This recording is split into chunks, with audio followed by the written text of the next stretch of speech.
Hello everyone, here Dr. Zahid Ansari, Professor, Department of Computer Science, PA College of Engineering. In this video, I am going to discuss a small project on machine learning using Python. This project is developed as an assignment for Sky-Fi Labs online course. In this project, we'll create a machine learning model to predict the price of a house using the Boston housing dataset. The technique we'll be using is linear regression based machine learning model. The main steps involved in this project are: pre-process the data, number 2, define the error, number 3, split the data into training and testing datasets, number 4, train the model using training dataset, and 5th, predict the values for the given input and visualize the result. Before we start the first step, I'll just quickly discuss the libraries, the Python libraries which we import in order to carry out this project. We import NumPy as NP. NumPy library is used to handle the multidimensional array. Then we import Pandas as PD. Pandas library provides high performance data structure and data analysis tools. Then we import Matplotlib as MPL. Matplotlib is a 2D plotting library which produces high quality figures in various formats. After that, we import matplotlib.pyplot as PLT. Matplotlib.pyplot is collection of command style functions that make Matplotlib work like MATLAB. Next, we import from matplotlib.animation. We import Func animation. Func animation makes an animation by repeatedly calling a function, and it is used to visualize animations because animations help in understanding the learning process. Next library we import is from sklearn.datasets. We import the load Boston. Okay. Load Boston, it is used to load the Boston house prices dataset. The next library we import is from sklearn.metrics. We import mean squared error. The mean squared error function, it computes the mean squared error between the predicted values and the true values. Next library we import is from sklearn.model selection. We import train test split. This function, it takes the data set as features and target and splits them into two sets, a training set and a test set. Next library we import is from sklearn.preprocessing. We import mean max scalar, and this mean max scalar, it is being used for normalizing the data set value. Finally, from ipython.display we import HTML, and HTML is used to display the results and data animations in HTML on screen. Once all the necessary libraries have been imported, then we start with the first step of our project, that is pre-process the data. We first load the dataset by calling the load_Boston function. This returns the Boston housing prices dataset, and we are storing it in a variable Boston. In order to print the characteristics of this dataset, we are calling boston.descr, and it gives us the dataset characteristics. The number of instances are 506, the number of attributes 13, and the 14th attribute, that is the target. The description of various attributes, they are also given. Then we create the data frames for Boston database features and target. We first create the features data frame. So we call the data frame constructor. In that we are passing boston.data and as column the feature names. Okay. So we get the features data frame. If we print them, we get the values of all the features over there. We can extract certain columns from this data frame. So let's select the column age from the data frame feature and display it. So that's what we are doing. So we see the values of the feature age, they are shown over here. After that we create the target data frame. So to the constructor we are passing Boston.target and name of the column we are giving target. So we create the target data frame. After that we run few simple queries. We call the max function, we call the mean function. Okay, so we want to find out the maximum price from the Boston housing price, and that we are getting as 50.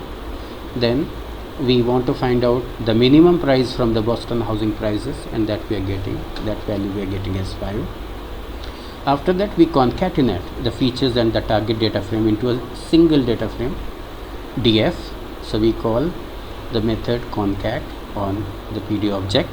Okay, then we are passing the two data frame features and target over there, and we want to concatenate them column wise. That's why we are specifying axis equal to 1. So now we got a concatenated data frame which has all the features plus the target. Now we want to visualize our concatenated data frame. For that we are calling the method describe, and we want the values up to 2 decimal places. So we are rounding it to decimal equal to 2.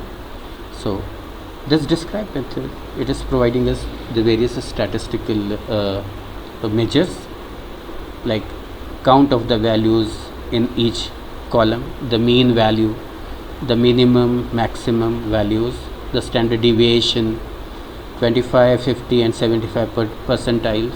So we can visualize these values over here.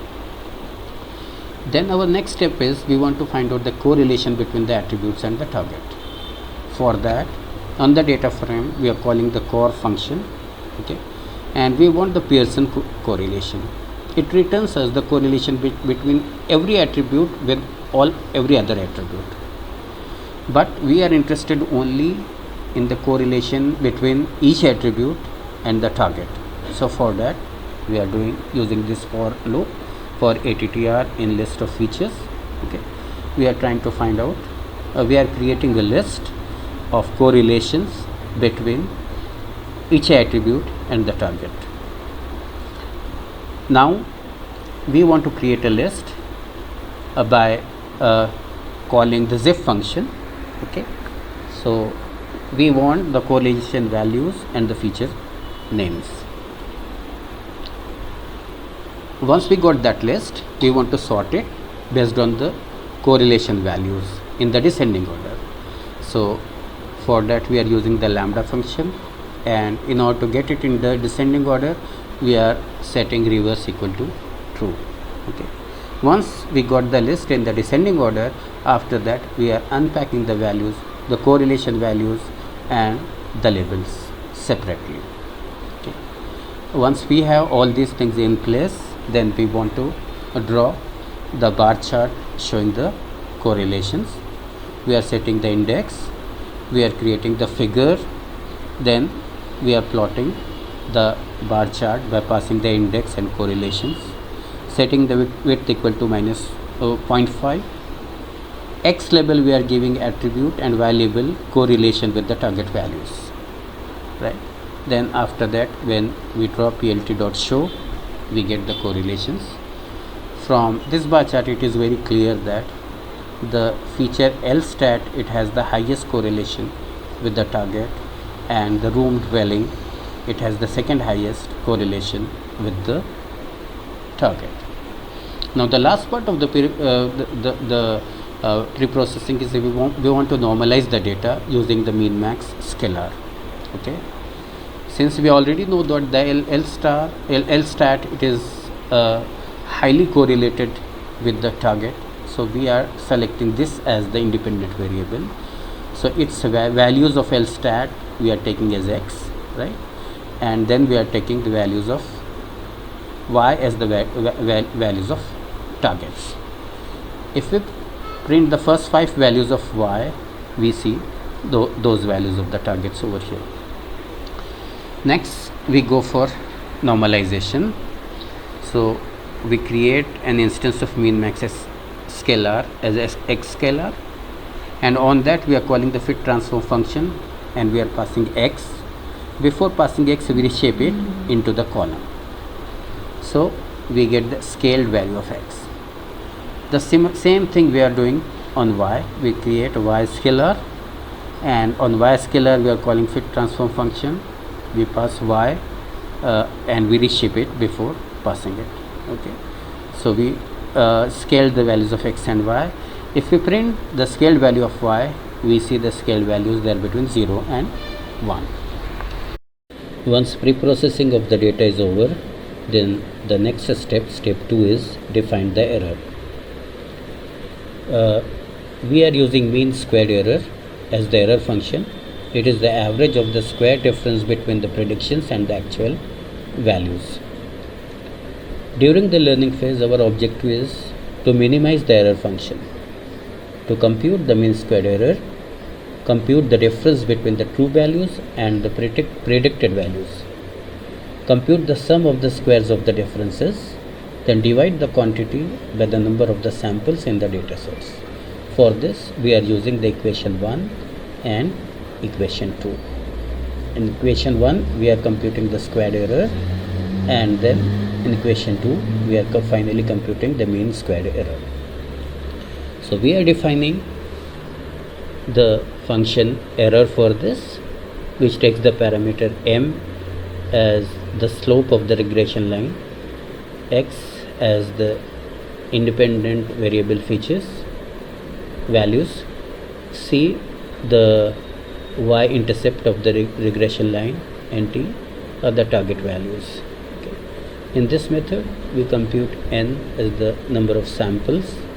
Then we compute the squared error using equation 1, and we compute the mean squared error using the equation 2, and finally we return the mean squared error. Once we define the error function, the next step, step 3, is split the data. Before we go for training, we split the data. We split the data into training and testing data. sklearn provides us a method called train test split. The parameter to this function are the data set and fraction of the data to be considered for testing.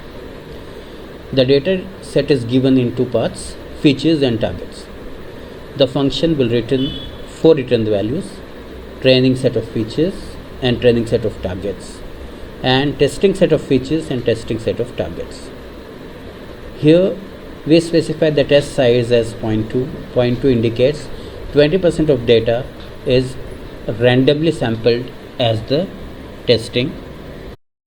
The next step is train the model. This is the step 4. In order to train the model, we perform linear regression learning using the gradient descent algorithm. Linear regression is a supervised learning technique used to understand the relationship between the input and output numerical variables. It predicts an output variable which is continuous, such as price of the house.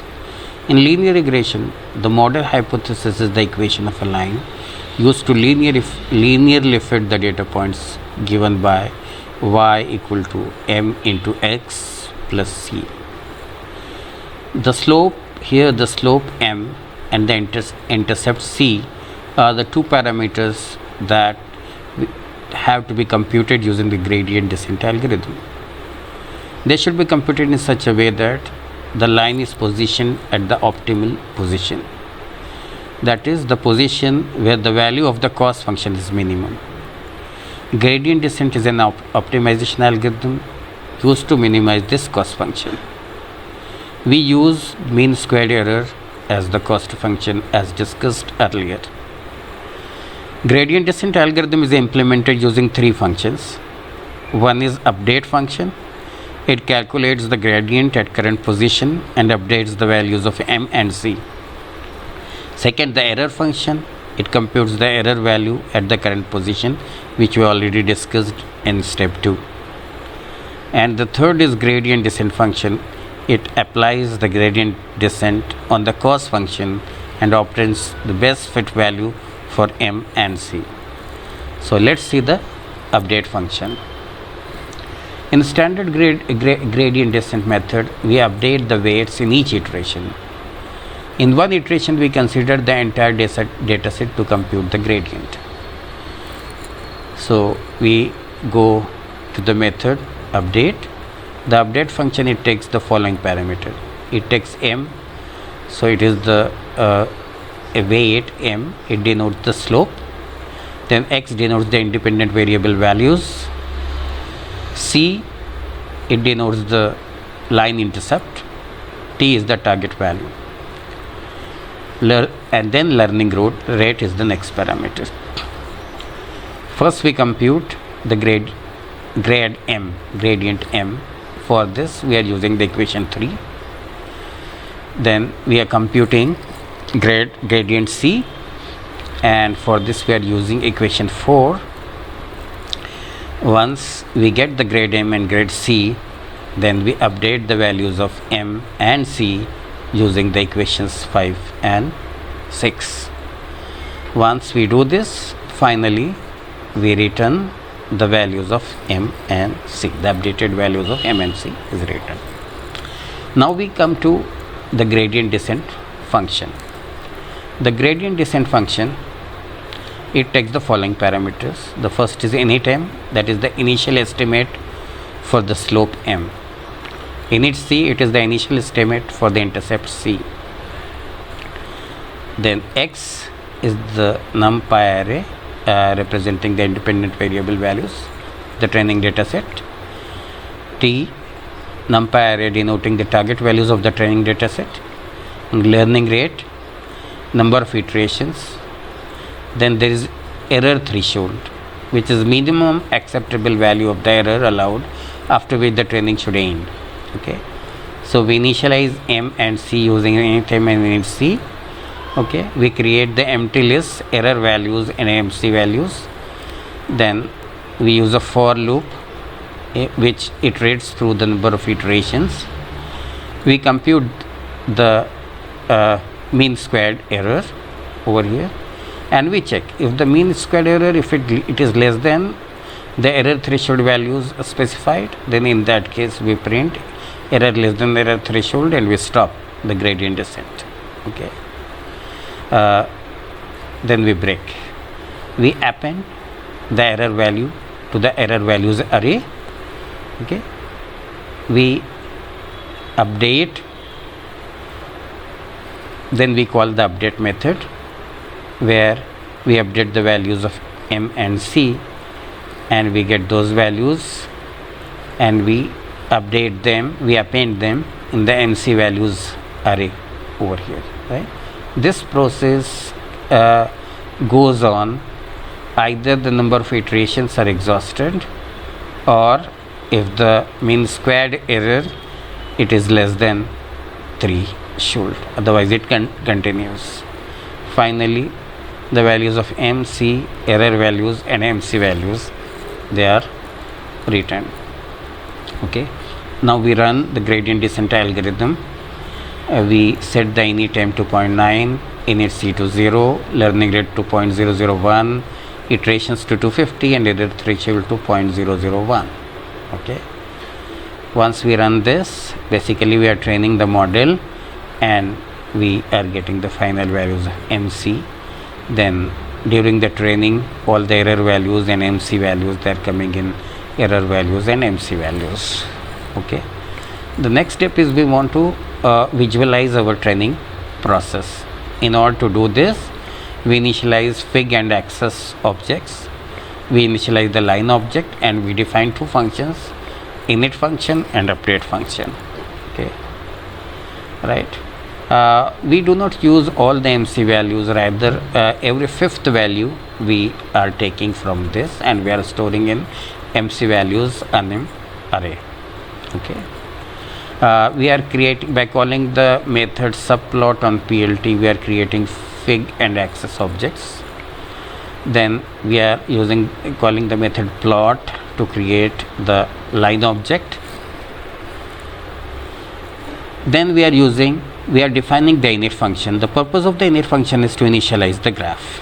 it does not take any parameter. We draw the scatter plot using the function scatter. So we draw the scatter plot for the training data set. Okay, we set the limits for x and y axis, and then the created line object we return. Then the next function is the update function. The update function is used to set the data for the next frame. This function is used to extract the next slope m and intercept c values from the array MC values. Okay, so we are calling the update function. It takes the frame number over here from the MC values anim array. It gets the current value of MNC in the current iteration, right? Then we use the line equation to compute the end of the points of the line. Okay, so x1 y1 x2 y2 they are computed, then the endpoints of the line are set over there, and finally the line is returned. Okay, after that we instantiate the func animation object over here. The func animation constructor, it takes a few parameters. These are fig object, the update function, the initialization function, frames, and a parameter delete is set to true. Okay, once the animation object is created, we can generate the video of the animation that can be shown in Jupyter Notebook. To do this, we use to HTML5 video function. Okay, so we are calling this, and we see the output over here. Okay, we can play the video over here. Yeah, so we see that as the training process is going on, how the regression line is changing. That is obvious to us. Okay, then we plot the regression line upon the training data set. Okay, we plot the scatter plot of the training data set, then we plot the regression line with the red color over here, and finally we plot the error values to visualize the error during the training. And we observe that the error values, they are decreasing with each iteration. Okay, also after a certain number of iterations the graph is almost parallel over here. This means even if the number of iterations are very high, it will not cause any more reduction in the error values. In step 5, we perform prediction using the test data set. After the training is completed, the model will learn the slope m and the intercept c. Using m and c along with the x values from the testing data set, we can generate the predictions as the y values using the equation y equal to mx plus c. These predictions are in the normalized representation. In order to obtain the house prices in the original representation, we have to scale the data back to the original scale. Okay, so first we perform the prediction using the testing data set. So that we are doing, we are calculating the predictions on the test set as the vectorized operation. So the predicted values are m into x test plus c. After that we compute the mean squared error for the predicted values on the testing data set. For this we are using the mean squared error function of the sklearn library. Okay, the parameters to this functions are the target values and the predicted values respectively. We observed that the MAC value is quite low over here. Okay, after that we put the x test, y test and the predicted values in a single data frame so that we can see the predicted values alongside the testing set. So we create a data frame, right,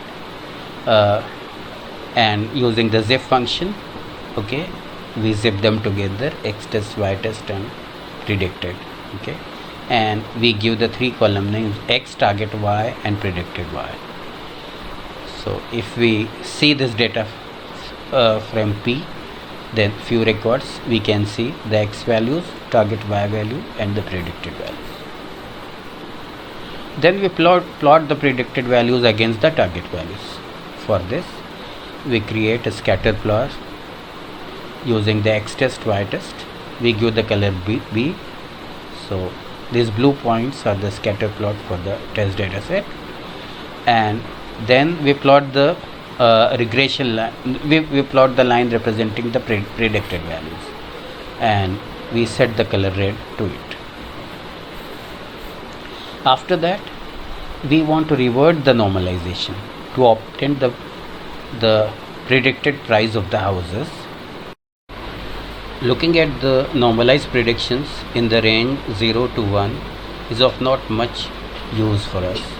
We need prediction in terms of the prices as in the original data set. For this, we use the inverse transform method to scale the value back to the original representation.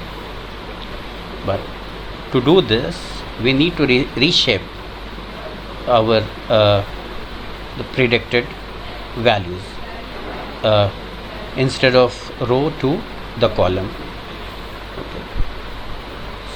We need the reshape because the scalar, it requires the data to be in the vertical orientation, that is one column instead of one row. Okay, so we apply the reshaping to predicted, to the X test and to Y test. Okay, now once we reshape, after that we perform the inverse transformation. Okay, and we pass X test as the parameter, so we get the X test scaled back. On Y scalar, we apply inverse transformation. We pass Y test to get the Y test scaled back, and on the Y scalar we perform inverse transformation and we pass predicted to get the predicted scaled back. Okay, once we do the scaling, and that results in an extra dimension getting added to the data, so we remove those dimensions in this step. After that, we construct a data frame, place all the three columns side by side using the zip function. So we create the data frame and we zip X test scaled, Y test scaled and predicted scaled, and we give the column names X, target Y and predicted Y. Right? If we print this data frame, then we can see the original values over there. They are not the normalized values in the range 0 to 1, rather they are the original values of the prices of the houses. Okay, so this way we are able to predict the house pricings. Okay, so this finishes our small project. Thank you very much.